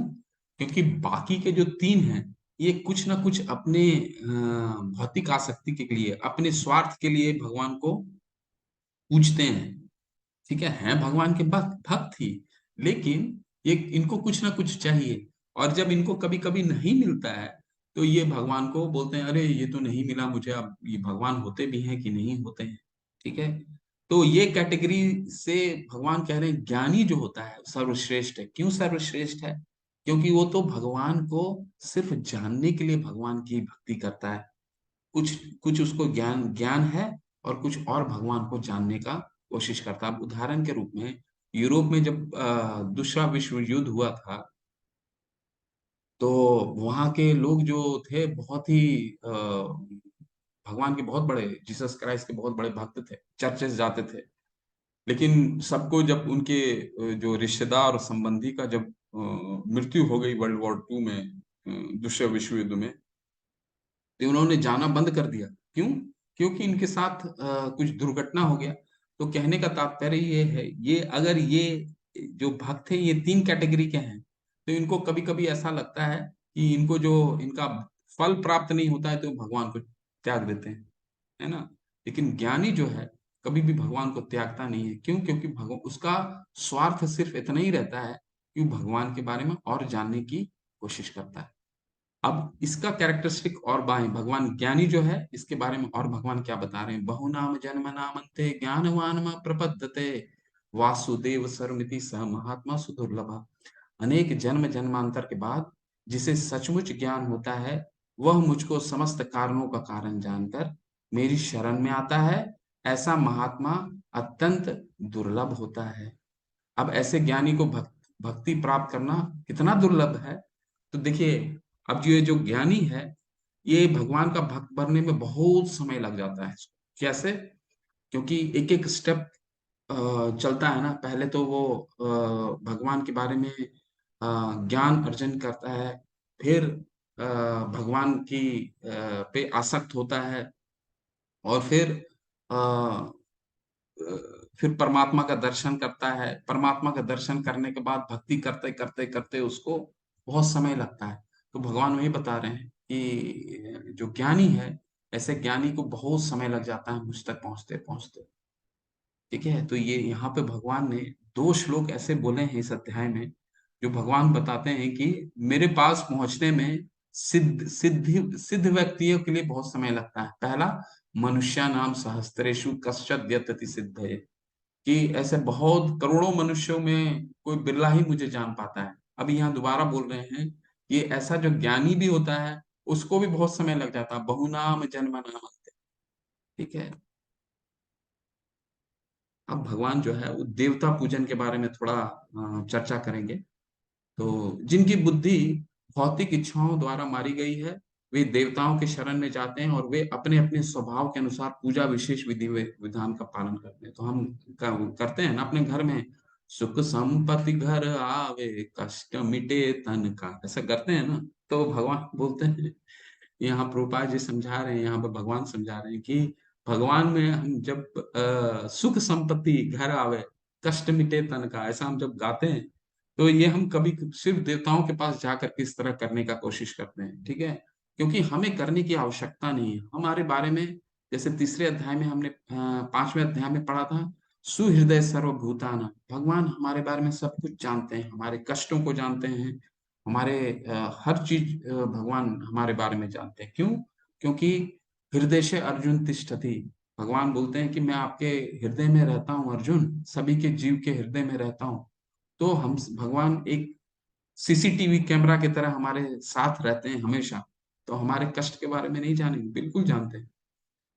तो मैं प्रत्येक जीव के हृदय में परमात्मा स्वरूप स्थित हूँ। जैसा ही कोई किसी देवता की पूजा करने की इच्छा करता है, मैं उसकी श्रद्धा को स्थिर करता हूँ, जिससे वह किसी विशेष देवता की भक्ति कर सके। तो हमारी जो भक्त देवताओं के प्रति जो आकर्षण होता है, कि हम भगवान से, ये देवता से ये मांगते हैं, शिव जी से कोई कई शिव जी की जो पत्नी है उमा देवी जी, उनसे कई लोग अच्छे पति की कामना करते हैं, कई पत्नियों की कामना करते हैं शिव जी से, फिर कई ऐसे ऐसे वो श्रद्धा रखते हैं। तो भगवान यहाँ बता रहे हैं इस तरह का जो श्रद्धा है देवताओं के प्रति, वो भी हृदय में मैं ही विकसित करता हूँ। वो भी अथॉरिटी मैं ही देता हूँ। ठीक है, वो स्वतः ही नहीं आ सकता। अब जैसे जब गोपीजन जो थे, वो उनको कात्यायनी देवी देवी के पास गए थे, भगवान कात्यायनी देवी से उन्होंने प्रार्थना की कि मुझे कृष्ण जैसा पति चाहिए। तो भगवान ने ही कात्यायनी देवी के हृदय में डाला था कि इनको तुम जाकर के बताओ कि किस तरह का पति तुमको कृष्ण मिलेगा, कृष्ण मिलेगा नहीं मिलेगा। तो ये जो श्रद्धा है कि हमें भगवान शिव के रूप में आराधना करना है, या भगवान हमें गणपति जी की आराधना करनी है, ये श्रद्धा भी हमारे हृदय में भगवान ही विकसित करते हैं, ऐसा भगवान यहाँ समझाते हैं। ऐसी श्रद्धा से समन्वित यह देवता विशेष की पूजा करने का यत्न करता है और अपनी इच्छा की पूर्ति करता है, किंतु वास्तविकता तो यह है कि ये सारे लाभ केवल मेरे द्वारा प्रदत्त है। क्यों? क्योंकि भगवान, ये जो हमारे जो देवता होते हैं, ये तो भगवान के अधिकृत ऑफिसर्स हैं ना, एडमिनिस्ट्रेटर हैं। तो इनको पावर भी भगवान ही देते हैं। ठीक है, तो ये जो भी हमें वर देते हैं वो भी भगवान के अप्रूवल से देते हैं। तो अल्प बुद्धि वाले व्यक्ति देवताओं की पूजा करते हैं और उन्हें प्राप्त होने वाले फल सीमित तथा क्षणिक होते हैं। देवताओं की पूजा करने वाले देवलोक को जाते हैं, किंतु मेरे भक्त अंततः मेरे परम को प्राप्त होते हैं। तो भगवान ऐसा क्यों बोलते हैं? क्योंकि आगे हम लोग पढ़ेंगे, छीने पुण्य मर्त लोके विशंति, यानी अगर हम देवता पूजा करते हैं तो हम देवलोक को जाएंगे, स्वर्ग जाएंगे। लेकिन स्वर्ग का भी जब हमारा पुण्य खत्म हो जाता है तो दोबारा हमको इसी मृत लोक में, इस भौतिक धरातल में दोबारा हमको आना पड़ेगा, है ना। तो भगवान यहाँ बता रहे हैं अंततः अगर तुम मेरी भक्ति करते हो तो फिर मेरे परम धाम को आओगे। कहने का तात्पर्य ये है कि अगर हमें, अगर शरीर को खाना देना है, हमें हाथ को खाना, तो हम हाथ को नहीं, हाथ को भी तो पुष्ट रखना है। तो हाथ को तो नहीं, हाथ को तो खाना नहीं दे सकते हैं, तो हमारे को खाना कहाँ देना होगा? अपने उदर में ही देना पड़ेगा, अपने पेट में ही देना पड़ेगा, ताकि वो सारा जो अ, खाने का जो शक्ति है पूरे शरीर में संचारित कर सके। हम पूरे अलग अलग भाग को खाना नहीं दे सकते। इसी तरह अगर हम भगवान को भगवान पे हम अगर अपना शरणागति करते हैं तो स्वतः ही सभी को हमारा सभी का पूजा हो जाता है। बुद्धिहीन मनुष्य मुझको ठीक से न जानने के कारण सोचते हैं कि मैं पहले निराकार था और अब मैंने इस स्वरूप को धारण किया है। वे अपने अल्प ज्ञान के कारण मेरी अविनाशी तथा सर्वोच्च प्रकृति को नहीं जान पाते। यह मायावादी लोगों के लिए है कि वो पहले क्या समझते हैं कि भगवान जो थे वो निराकार थे, अब साकार का रूप ले लिया है। ठीक है, तो जैसे मैंने आपको बताया था कि भगवान चौथे अध्याय में बोलते हैं कि अजो अपि सन अव्यात्मा भूतानाम ईश्वरोपि सम, मेरा जन्म और मेरा जो जन्म, मैं अजन्मा और अविनाशी हूँ, ऐसा भगवान बताते हैं, है ना। तो जहाँ बल्ब होता है, बल्ब की रोशनी तो अपने आप नहीं आएगी, वहां तो बल्ब जरूर होगा तभी तो रोशनी आएगी, है ना। तो भगवान तो निराकार नहीं, साकार है। वहां अर्जुन को स्वतः ही बता रहे हैं, तो और हमारे हमारे को क्या निराकार, भगवान तो वहां स्वतः ही अर्जुन को बता रहे हैं एक साकार रूप में। मैं मूर्खों तथा अल्पज्ञों के लिए कभी भी प्रकट नहीं हूं, उनके लिए तो मैं अंतरंगा शक्ति द्वारा आच्छादित रहता हूं, अतः वे यह नहीं जान पाते कि मैं अजन्मा तथा अविनाशी हूं। तो कहने का क्या तात्पर्य है? ना हम प्रकाश है सर्वस्य, योग माया समावृता। तो भगवान जो है, जब कृष्ण के रूप में आए थे महाभारत में, तो वहां पे कितने लोग भगवान को समझ पाए थे? बहुत कम लोग, पांडवों को छोड़ करके कोई नहीं भगवान को जान पाए थे। ठीक है, तो भगवान ऐसा क्यों होता है? क्योंकि वो भगवान को जानना ही नहीं चाहते, धृतराष्ट्र जानना ही नहीं चाहता। ठीक है, अब शिशुपाल थे, अब शिशुपाल तो भगवान भगवान के कजन ब्रदर थे। ठीक है, लेकिन उनको अपना, उनसे ईर्ष्या करते थे। ठीक है, तो वो जानना ही नहीं चाहता। तो भगवान कहते हैं अब ऐसे अल्पज्ञों के लिए मैं अपने इच्छा उनके जैसा वो चाहते हैं वैसे ही देता हूं मैं। ठीक है, उनके लिए मैं कभी भी प्रकट नहीं होता। हे अर्जुन, श्री भगवान होने के नाते मैं जो कुछ भूतकाल में घटित हो चुका है, जो वर्तमान में घटित हो रहा है और जो आगे होने वाला है, वो सब कुछ जानता हूँ। मैं समस्त जीवों को भी जानता हूँ, किंतु मुझे कोई नहीं जानता। ठीक है, वेदा हम समतीतानि वर्तमानानि च अर्जुन भविष्यानि च भूतानि माम तु वेद न कश्चन। भगवान एक और सकारवादी, एक सकार रूप का यहाँ पे पुष्टि होता है कि अगर भगवान सकार है तभी तो पास्ट प्रेजेंट और फ्यूचर जानेंगे। निराकार कोई ब्रह्म ज्योति थोड़ी पास्ट प्रेजेंट और फ्यूचर जान पाएगा, नहीं जान पाएगा। एक सकार है भगवान, इसलिए हमारा पास्ट प्रेजेंट फ्यूचर सब जानते हैं भगवान। एषा तंतु गतम पापम जनाना पुण्य कर्म नाम ते द्वंद्व नो ही निर्मुक्ता भजन्ते माम दृढ़ व्रता। जिन मनुष्यों ने पूर्व जन्म में तथा पुण्य इस जन्म में पुण्य कर्म किए हैं, जिनके पाप कर्म पूर्णतः उच्छेदन हो चुका है। तो यहाँ भगवान क्या बता रहे हैं कि भगवान की दृढ़ता से भक्ति कौन कर सकता है? कौन कर सकता है? जिनके पाप कर्म का पूर्णतः उच्छेदन हो चुका होता है, वो मोह के द्वंद्वों से मुक्त हो जाते हैं और वे संकल्प पूर्वक मेरी सेवा में तत्पर रहते हैं। तो कौन कर सकता है? जो जिनका पाप कर्म सारा उच्छेदन हो चुका है। ठीक है, अब जो भगवान का नाम का जप कर रहा है, भगवान की उपदेशों का प्रचार कर रहा है, प्रसार कर रहा है, ठीक है, भगवान की सेवा कर रहा है। ठीक है, तो वो क्या होता है, वो सारे द्वंद्व से मुक्त हो जाता है। ये सबसे अंतिम श्लोक है, और ये जो श्लोक है ये 8वां अध्याय का हमें आगाज देता है। सादि भूतादि देवम माम शादि यज्ञम च वैद्यम विदु प्राय प्रायान काले अपि च माम ते विद्युर्युक्त चेतसा। जो मुझ परमेश्वर को मेरी पूर्ण चेतना में रहकर मुझे जगत का देवताओं का तथा समस्त यज्ञ विधियों का नियमक जानते हैं, वे अपनी मृत्यु के समय भी मुझ भगवान को जान और समझ सकते हैं। तो कल का अध्याय में हम क्या पढ़ने वाले हैं कि भगवान ने तो अभी तक हमारे को पूरा जीवन कैसे व्यापन करना है वो बता रहे हैं।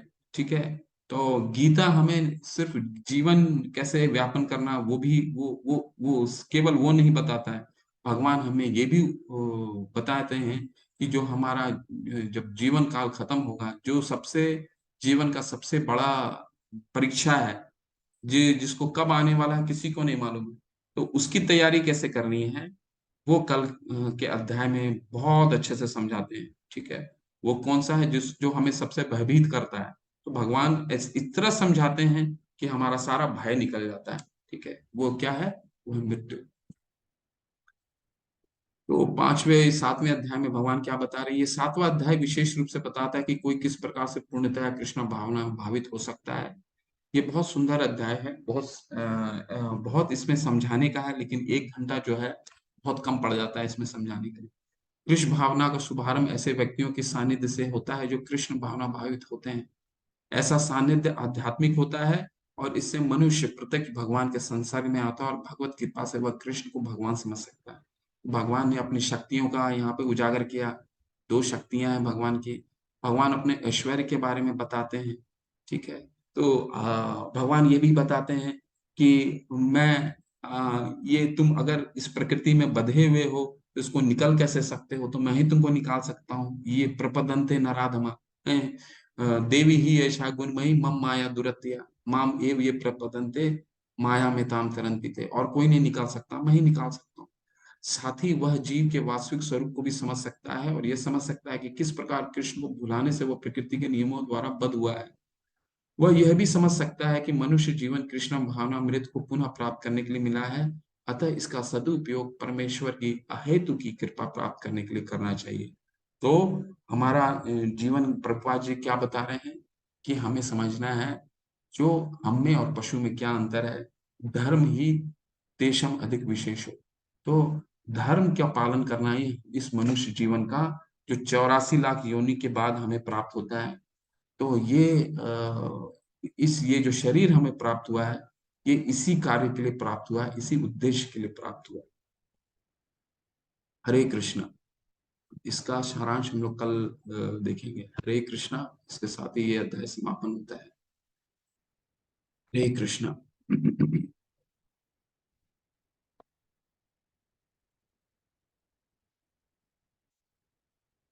जिनके प्रश्न हैं वो प्रश्न कर सकते हैं।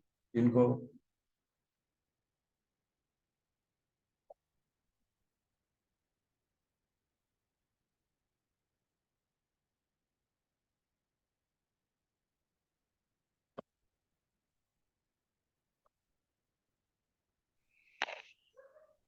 प्रज्ञा माता जी, हरे हरे। कृष्ण प्रभु जी।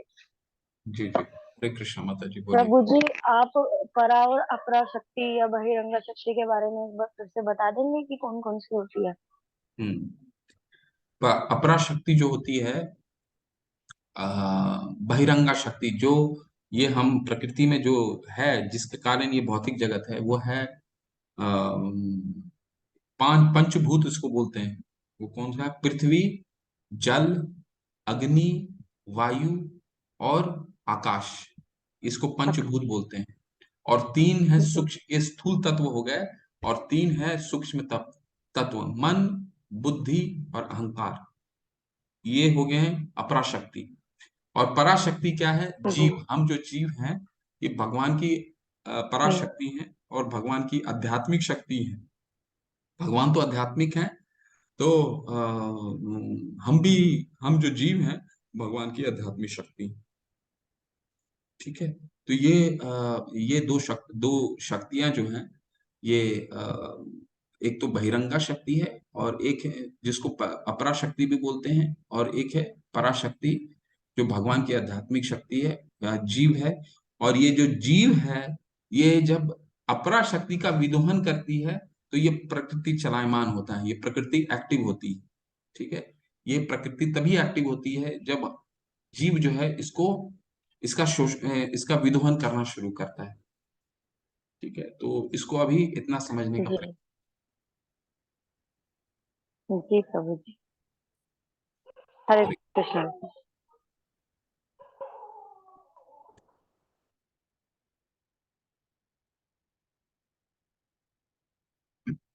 और किन्हीं का प्रश्न है कुछ? देव कुमार रे जी, हरे कृष्ण। देव प्रभु जी, बोलिए। जी, हरे कृष्णा प्रभु जी। हरे कृष्ण, प्लीज। प्रभु जी, आप आपसे मुझे ये सवाल था कि कभी कभी ऐसा सिचुएशन होता है कि हम हमसे जो बड़े एज में रहते हैं वो गलती करते रहते हैं, लेकिन फिर भी हमें उधर चुप रहना पड़ता है। अब वैसा सिचुएशन ना आए फिर बारंबार, वैसे उसके लिए क्या करना चाहिए? देखिए, बड़ों तो हमेशा उनको सम्मान करना चाहिए, और जितना सिचुएशन को आप अवॉइड कर सकते हैं वहां से अपने आप को हटा के रखिए। बस यही कह सकते हैं आपको। और मान लीजिए आप उस सिचुएशन से नहीं हटा पा रहे हैं, तो अपना अपना अपना तर्क में अपना जो अपना जो प्रेजेंट आपका जो व्यू है, वो उनके सामने रखिए। ठीक है। और जितना हो सके अपने आप को उनसे विलग रखिए। बस कर्तव्य का पालन कीजिए, कर्तव्य निर्वाह कीजिए, और उनसे अपने आप को विलग रखिए। बाकी यही उनसे कभी भी ये मत कीजिए, आर्गुमेंट मत कीजिए, या किसी तरह का उसमें मत वो भक्ति की निशानी नहीं है। आर्गुमेंट, और हमें किसी भी तरह का जो भगवान, क्योंकि हम 10 नाम अपराध करते हैं ना, तो नौवां अपराध क्या है? नौवां अपराध है अश्रद्धालु व्यक्ति को भगवान हरि नाम का उपदेश देना। जिनको श्रद्धा नहीं है, उनको अ, हमें नहीं ज्यादा समझाना है। एक बार समझाने के प्रयास कीजिए, नहीं समझ में आता है छोड़ दीजिए। ठीक है। उनके लिए भगवान तो बताए हैं, आज तो हमने पढ़ा, ना हम प्रकाश सर्वस्य योग माया समावृता। मैं दुर्योधन को कितना समझाने का प्रयास किए, कहाँ समझे? नहीं समझे। धृतराष्ट्र को समझाने का प्रयास किए, शांति वार्ता लेकर के गए थे, बोले थे कि तुम एक थोड़ा सा दे दो, एक गांव दे दो। नहीं समझ में आया उनको। ठीक जी। है। तो जो जी नहीं जी। समझना चाहते हैं, भगवान स्वतः ही समझाने का प्रयास किए, तो भी नहीं समझा पाए। तो हम तो बद्ध जीव हैं प्रभु जी, हमसे कहाँ, और भी कनिष्ठ हैं हम लोग, हमसे वो होना बहुत मुश्किल है। तो अपनी भक्ति दृढ़ रखिए। बाकी अपने आप को उस सिचुएशन से अवॉइड कीजिए। जी। प्रभु जी, एक और प्रश्न था मेरा। अ, जी बोलिए। अ, जी, जब महादेव जी का विवाह हो रहा होता है माता पार्वती से, तो वहाँ जो मतलब ब्राह्मण देव जो उनका विवाह करवाते हैं, तो वो उनसे पूछते हैं किसी प्रसंग में कि आपके पिता का नाम क्या है। तो वो बोलते हैं ब्रह्मा जी। तो आपके दादा का नाम क्या है? तो वो बोलते हैं विष्णु जी। तो बोलते हैं उनके पिता का नाम। तो वो बोलते हैं कि वो तो मैं ही हूँ। तो गुरुजी कृपया करके इस बारे में थोड़ा कुछ बताएं। प्रभु जी, ये प्रसंग के बारे में मेरे को ज्ञान नहीं है, ठीक है। जी जी। लेकिन जी आप किस प्रसंग कहाँ से चर्चा आपने किया है, मुझे बिल्कुल ज्ञान नहीं है। बट एक छोटा सा आपको कथा सुनाता हूँ, तो शायद जी। आपको जी क्लियर हो जाएगा। एक बार क्या हुआ कि बहुत बड़ा यज्ञ हो रहा था, है ना। तो यज्ञ में जी। कई पंथ के लोग यज्ञ कर रहे थे। तो ऋषिगण यज्ञ कर रहे थे। तो कई दूसरे दूसरे पंथ के लोग यज्ञ कर रहे थे। तो उसमें एक बोल रहे थे नहीं ब्रह्मा जी भगवान है, एक बोला नहीं विष्णु जी भगवान है, एक बोल रहे हैं, एक पंथ के लोग जो शिव जी को मानते थे वो कह रहे हैं नहीं शिव जी भगवान है। ठीक है, तो काफी वाद विवाद चलता रहा, वाद विवाद चलता रहा। तो भृगु मुनि आए वहां। तो जी। भृगु मुनि आए। तो भृगु मुनि बोला कि ठीक है, तुमको अगर तुम लोग का ये संशय है तो मैं इसको व्यवहारिक रूप से करके दिखाता हूँ। ठीक है, तो उन्होंने क्या किया, सबसे पहले वो ब्रह्मा जी के पास गए। तो जब ब्रह्मा जी तो उनके पिता हैं, तो भृगु मुनि के, तो जब ब्रह्मा जी के पास गए तो पहले का समय में तो सारे पिता को तो शाश्वत दंडवत दंडवत प्रणाम करते थे। तो उन्होंने जी बिना पिता को दंडवत प्रणाम किए हुए आगे बढ़ गए। तो ब्रह्मा जी क्रोधित हो गए, लेकिन उन्होंने क्रोध को छुपा जी। लिया। क्रोध को छुपा लिया। तो आ, वो समझ गए भृगु मुनि कि ये जी। भगवान नहीं हो सकते। अगर भगवान होते तो ये कभी इनको क्रोध ना। क्रोध नहीं आता।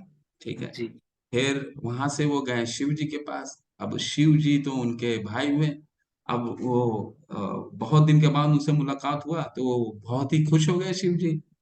तो उन्होंने गला लगने के लिए हाथ बढ़ाया। भृगु मुनि बोलते हैं सावधान दुष्ट, तुम भभूत लगाए हुए हो, शमशान के भभूत लगाए हो, इतना तुम्हारा शरीर ऊंची है और मुझ जैसे ब्राह्मण को तुम गला लगा रहे हो। तो शिव जी क्रोधित हो गए। अब शिव जी को तो क्रोध जी। आता ही है। बोल रहे हैं जी इसका मैं तुरंत वध कर दूंगा। ठीक है। जी। तो माता पार्वती आती हैं, फिर उनको शांत कराती हैं। ठीक है, तो वो भी समझ जाते हैं कि इतना क्रोध है तो भगवान नहीं हो सकते।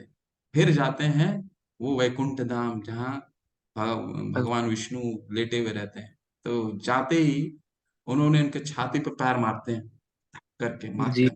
भृगु मुनि पैर मारते ही विष्णु जो है वो उठ के बोलते हैं अरे मुनिवर, आप आगे हमारा वैकुंठ धाम धन्य हो गया।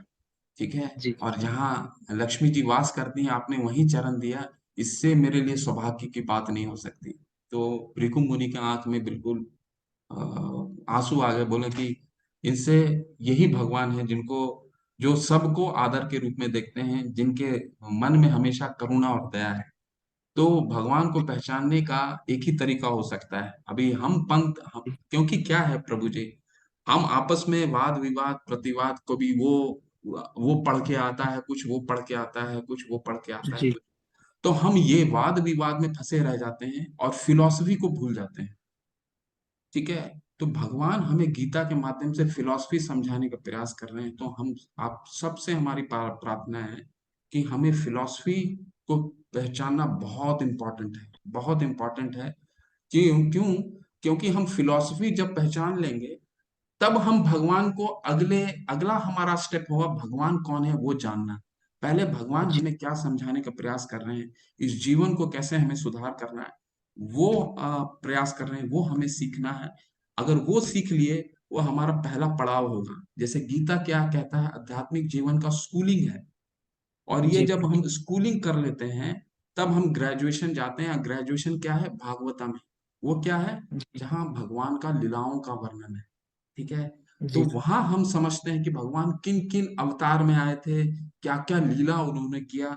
लेकिन वो तब हम समझेंगे जब भगवान को हम यहाँ पे यथार्थ समझ लें कि वो हमारे लिए क्या संदेश लेके आए हैं गीता के माध्यम से। ठीक है, जी तो जी प्रभु फिलॉसफी जी। समझने का प्रयास ये कीजिए। और आप लोग सबसे प्रार्थना है फिलॉसफी जरूर समझिए, बिकॉज वो स्कूलिंग है, वो बेस है, वो उसमें हम दृढ़ हो गए तो हमें भगवान को समझने में बहुत आसान हो जाएगा, बहुत आसान हो जाएगा। जी प्रभु जी, बहुत बहुत धन्यवाद प्रभु जी। हरे कृष्ण। हरे कृष्ण प्रभु जी। प्रकाश प्रभु जी, हरे कृष्ण जी, बोलिए प्लीज। हरे कृष्ण प्रभु जी। एम आई ऑडिबल प्रभु जी? जी हरे कृष्ण प्रभु जी। जी, एम आई हरे कृष्ण। ऑडिबल? प्रभु जी मेरा प्रश्न ये है, जैसे कि आपने 3 युग बताए, इसके अंदर 3 गुण, सॉरी, सतगुण, रजोगुण और तमोगुण। जी प्रभु जी, बेसिकली क्या है प्रभु जी ये गुण? सतोगुण ये प्रकृति के गुण हैं। ये गुण हैं जिनके द्वारा सारा जीव जो है इन गुणों के द्वारा ही कार्यशील करती है। ठीक है, अब जैसे एक ब्राह्मण है, ठीक है, वो सतोगुणी में है। तो ये गुण को हम बहुत अच्छे से अध्ययन करेंगे 14वें अध्याय के बाद। ठीक है, तो ये क्या है, ये जो 3 गुण हैं, ये 3 गुण के द्वारा ही हम कोई भी कार्य करते हैं। हम ये गुण में, ये कैरेक्टरिस्टिक है, ये प्रकृति के 3 कैरेक्टरिस्टिक है। ये कैरेक्टरिस्टिक के द्वारा द्वारा ही हम कोई भी काम करते हैं। जैसे हम खाना खा रहे हैं तो हमें सदोगुण में, हमें किसी गुण के द्वारा ही खाना खा रहे हैं। हमें कोई चीज पसंद है, मान लीजिए कोई कलर पसंद है, तो कोई हमारा वो गुण होगा जिसके कारण वो हमें वो कलर पसंद होगा। ठीक है, हम कोई चीज को आ, देखते हैं और उसका देखने का हमारा दृष्टिकोण क्या है, वो क्या हमारा गुण है, उसके कारण वो दृष्टिकोण आता है। तो ये जो सतोगुण, रजोगुण और तमोगुण है, ये कैरेक्टरिस्टिक है जो हमें हमें कोई भी सब जीव को डिफाइन करता है। ये बहुत डिटेल में 14वें अध्याय में पढ़ेंगे। अभी बस ये समझिए, समझने का प्रयास कीजिए, क्योंकि हम 14, 15, 16, 14, 16, 17 सिर्फ ये गुण गुण के अनुसार, गुण में ही पूरा समय गुजारेंगे, 3 गुणों में ही। अभी बस ये समझिए कि हमारा जो शरीर प्राप्त हुआ है, ये 3 गुणों के द्वारा ही प्राप्त हुआ है।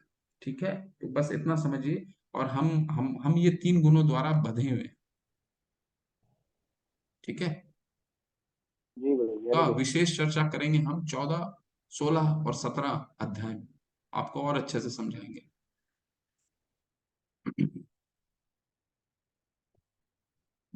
जय श्री माता जी, हरे कृष्ण। अनम्यूट कीजिए प्लीज। हरे कृष्ण गुरुजी।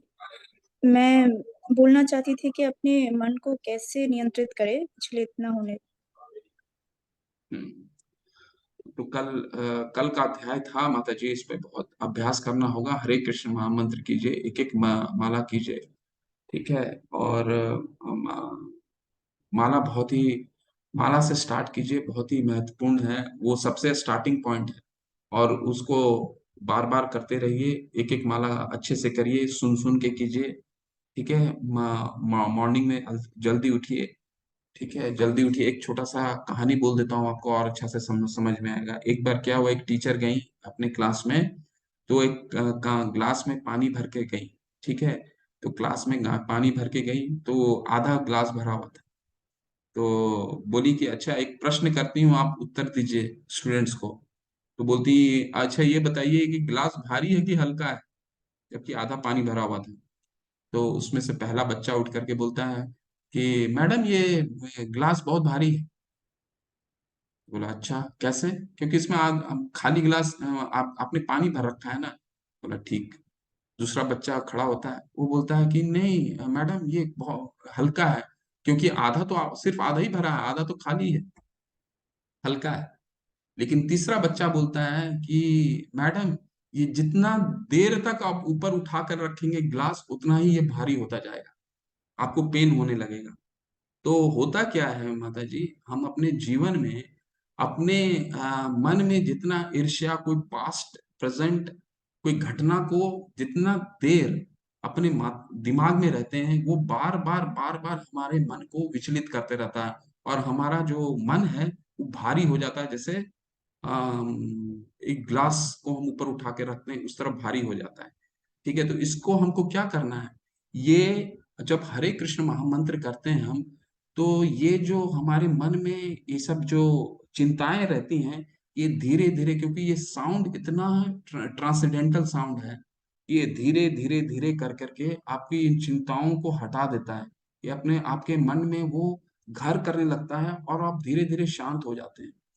तो आप हल्के होने लगेंगे, आपका मन धीरे धीरे धीरे धीरे आपको लगने लगेगा, फोकस हो जाइएगा।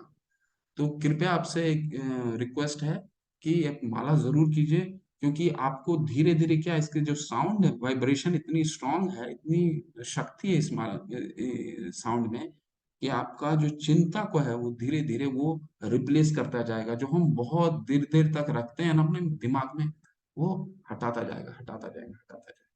तो माला कीजिए प्लीज। आदित्य प्रभु जी, हरे कृष्ण। हरे कृष्ण प्रभु जी। हरे कृष्ण।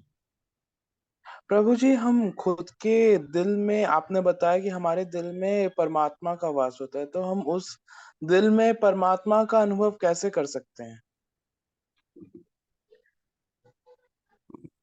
प्रभु जी, दिल में परमात्मा का अनुभव हमारे को देखिए, पहले हम हमारा जो गुण है ना, एटलीस्ट सतोगुण में आना होगा उनको महसूस करने के लिए। ठीक है, सतोगुण में आना होगा। हम ऐसे नहीं भगवान को ऐसे नहीं, हमारी इंद्रियां भी जो हैं इतनी अशुद्ध हैं प्रभु जी, हम इतनी अशुद्धि है हमारी इंद्रियों में कि हम भगवान को नहीं महसूस कर सकते। तो सबसे प्रथम क्या है, हमें सतोगुण में आना होगा, मिनिमम सतोगुण में आना होगा, तब भगवान के को आवाज को सुन सकते हैं। ठीक है, और जब हम सतोगुण में आएंगे, जो जैसे मैंने आपको बताया कि जब स्टार्ट कीजिए, माला जप कीजिए, भगवान का नाम लीजिए, भगवान का ग्रंथों का अध्ययन कीजिए, तो क्या होगा कि आपको ये खुद महसूस होगा, ये एक्सपीरियंस है, स्पिरिचुअल एक्सपीरियंस आपको होगा कि देखिए, आप कभी कभी ऐसा हम कोई काम करने जाते रहते हैं जो कभी गलत होता है, तो हमारे मन के अंदर से कभी वो आवाज आता है कि ऐसा हम लोग महसूस करते हैं ना कि अ, अ, हम ऐसा महसूस करते हैं ना कि वो कुछ कुछ ऐसा अंदर से आ रहा है जो हमारे को रोकने के लिए मना कर रहा है, कुछ गलत होने वाला है। तो समझिए, वो उस आवाज को हमेशा सुनिए, लेकिन वो आवाज हम तब सुनेंगे जो एटलीस्ट सतोगुण में आते हैं।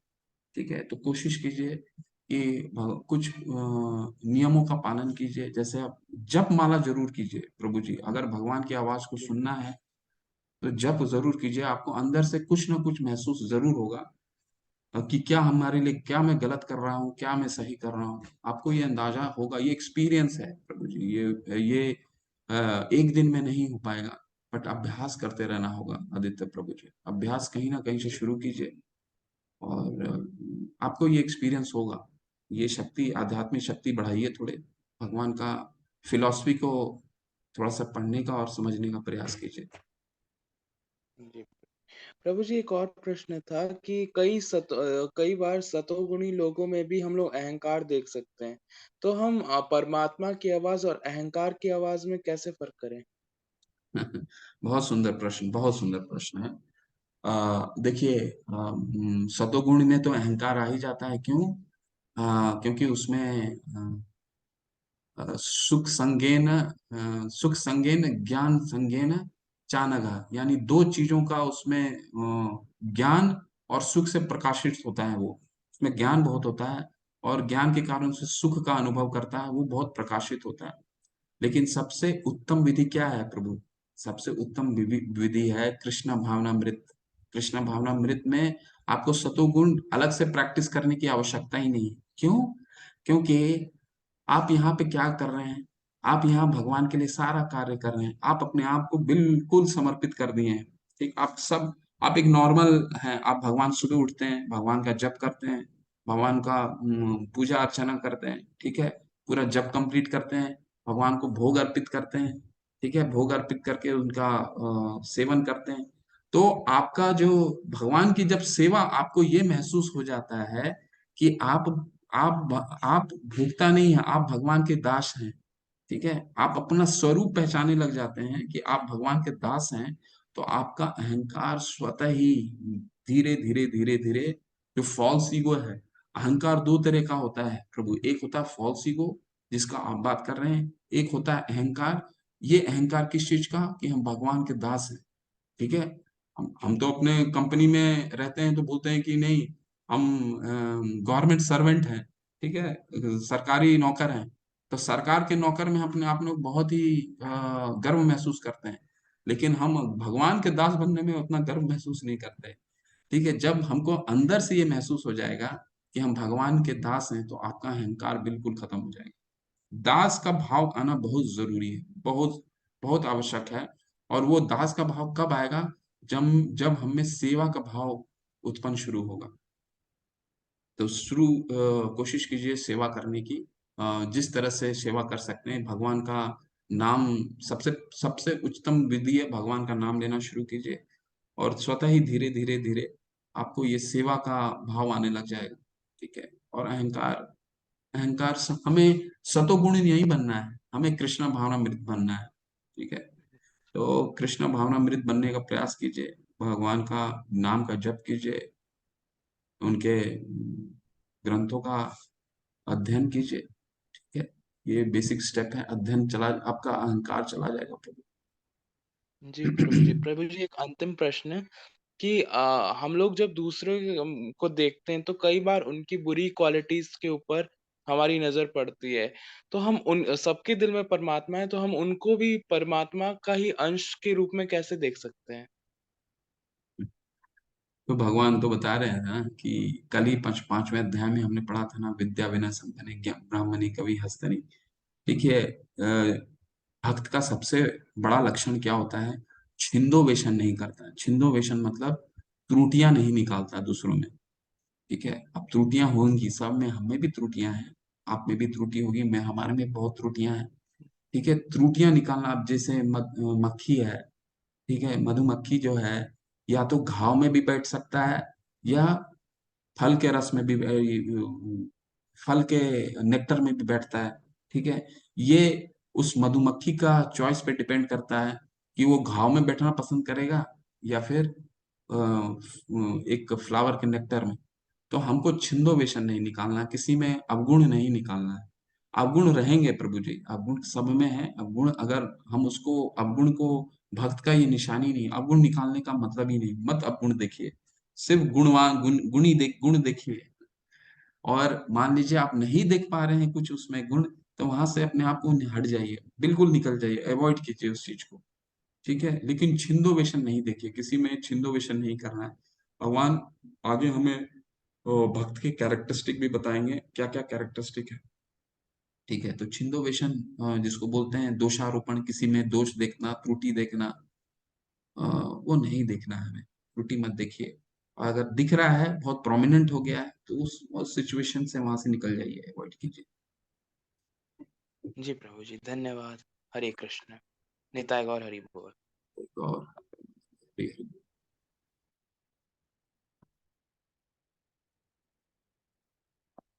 सत्यम प्रभु, मनुष्य जीवन का लक्ष्य क्या है?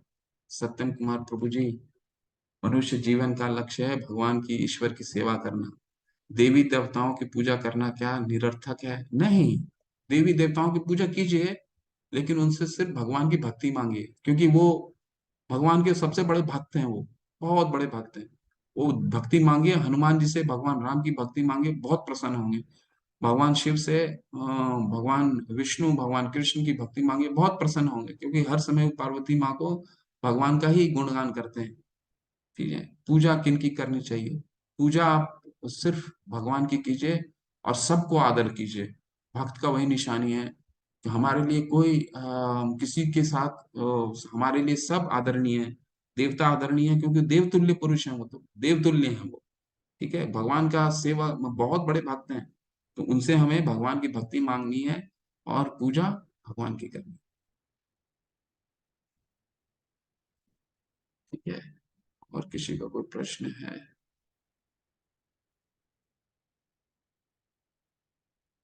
ठीक है, चलिए, किसी का और कोई गुरु जी मैं उड़ीसा से हूँ। मैं उड़िया में भगवान का जप करता हूँ, वो भगवान समझेंगे कि नहीं? बिल्कुल भगवान समझेंगे।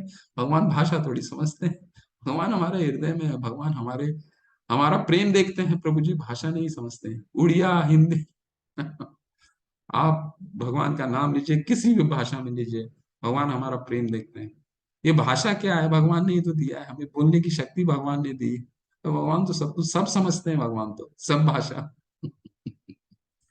हरि बोल। बहुत इनोसेंट प्रश्न है, बहुत इनोसेंट है, वेरी प्लीजिंग। पल्लवी गुप्ता, माला जप करते समय मन क्यों विचलित होता है प्रभु जी? पल्लवी माता जी, होगा विचलित, चिंता मत कीजिए, बस सुनते रहिए, भगवान के नाम को सुनते रहिए, आ जाएगा। आप ये 6 महीना साल भर कीजिए, उसमें आपका कंसंट्रेशन बैठ जाएगा। ठीक है, चलिए चलते हैं, सबके प्रश्न हो गए।